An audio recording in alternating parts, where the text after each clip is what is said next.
Hi folks, welcome to Cortisco's Chess Center. Please like, share, and subscribe for the greatest game in the world, chess. Hi folks, welcome back. And those of you that are new, welcome.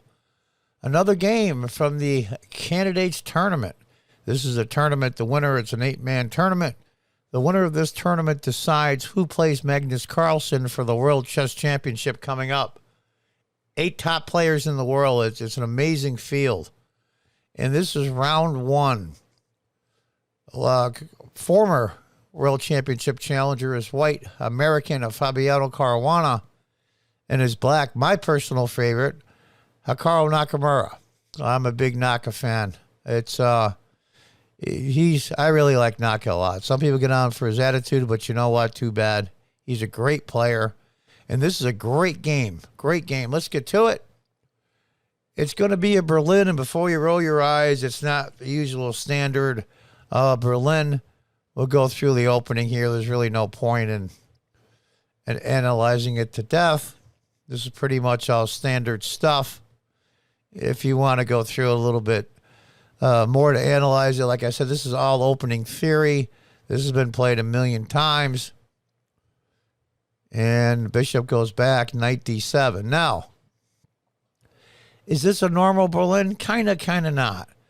I think it's a little better version. Now, right here on the computer, off screen, on move 12 is a tiny, tiny advantage for white.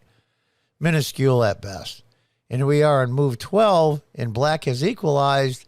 That's a good thing. So, what does white need to do here? Position's all closed up. But the problem is, though, black has the bishop pair. And as you can see, the bishop pair, and white only has one bishop. That's what they call the bishop pair. As you open up the position, the bishops become more and more powerful because they have more scope. And the knights are less effective. The knights are more effective in a closed game like this with a lot of pieces on the board. So let's see what Caruana decided to do. He wanted to go d4. He wants to open up the game. Magnus says, nope, I'm not going to do that. Queen at d3.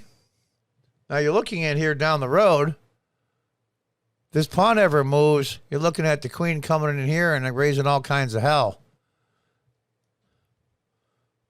Pawn up. We're going to trap the bishop. Pawn takes, knight takes, bishop takes.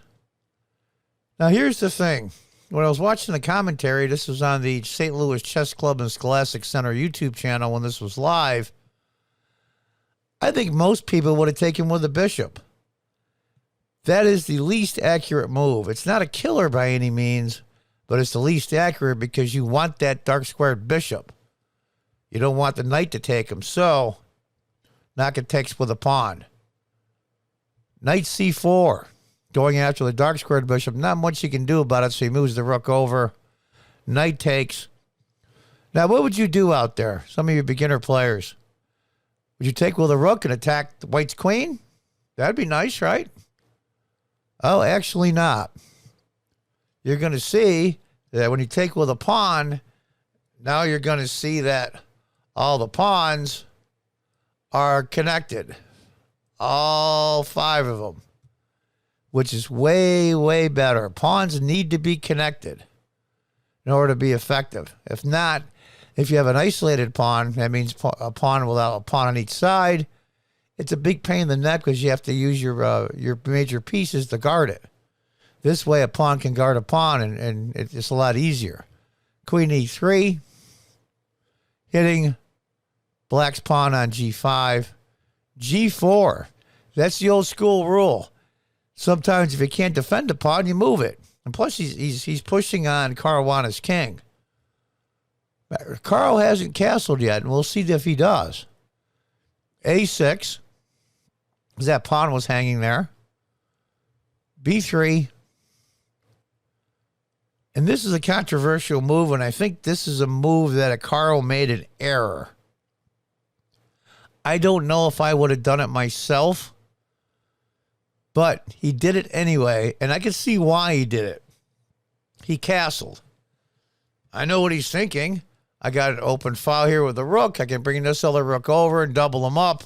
I can put the queen on there and put some pressure on. I can move these pawns, you know, open this whole thing up. That's what he did. You're going to see later that causes him some trouble. F3. Now, do you want to take? If G takes F for black, that leaves your king wide open. Queen comes over first. Pawn takes. Now, what do you take? You take the rook check. You take with the H-pawn. You take with a bishop. What do? Well, according to the computer, the best move is bishop takes G4. And a very, very close second is H takes, and that's what a Caro does. Rook A to D1. Get your rook on an open file, as you can see. This file is open, no white pawns. D5. Pawn takes. Pawn takes. Now, that way, these two pawns are together. A lot better. Rook over. Pawn up. Rook takes check. Rook takes C4. So what do you do here? What do you do? It's a difficult spot. But you're going to need to protect your pawn here eventually after trades here. So a Caro goes rook E8. Pawn takes, bishop takes. You can see now you have two pieces guarding the pawn. This bishop could always come back here, and the bishop and the pawn defend each other. Knight F1, he's going to bring the knight around to G3 and hit that pawn again. Queen E5, he defends it again.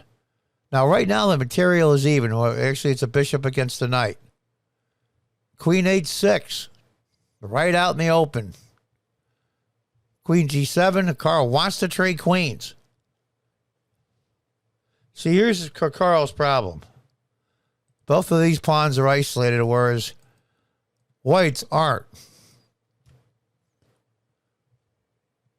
Doesn't want to trade. White doesn't want to trade. Bishop C6, like I said. The bishop and the pawn guard each other. Knight E3. G3. H takes. Queen E5. In essence, those two pawns here are basically one pawn. Because they can only go forward, of course, and they can't protect each other. Queen comes over, check. He doesn't want to trade. Queen comes up. Now queen over to H6. He's going to be bringing that knight in soon, white.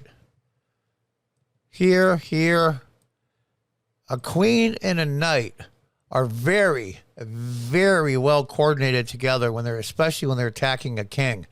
There's no better two-piece combo in chess than a knight and a queen. Queen here, rook over, queen G7. Our Carl says, listen, let's trade queens. Of course,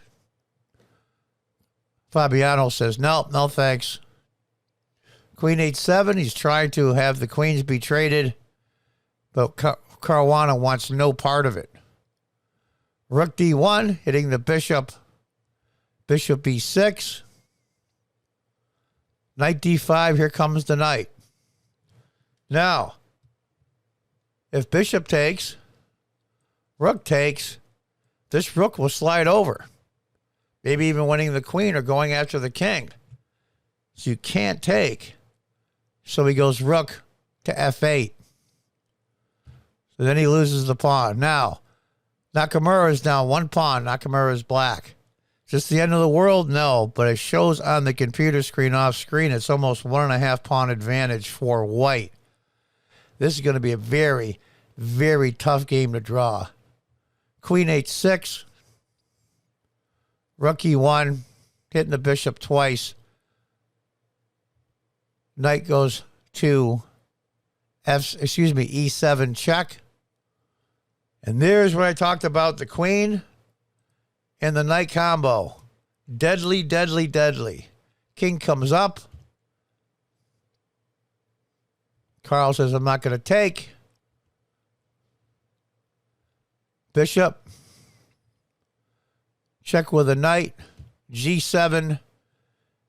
And where is the winning move? Can you find the winning move for white? And this was a heartbreaker for Carl, an absolute heartbreaker. What does he do? Black's queen is hanging. And so is white's queen. But once you check, the white queen is no longer hanging. So what happens? Okay, John, not a problem. I'll just block with the queen. Knight F5 check. King has to go to F7 to protect the queen. Go to H4. King G7.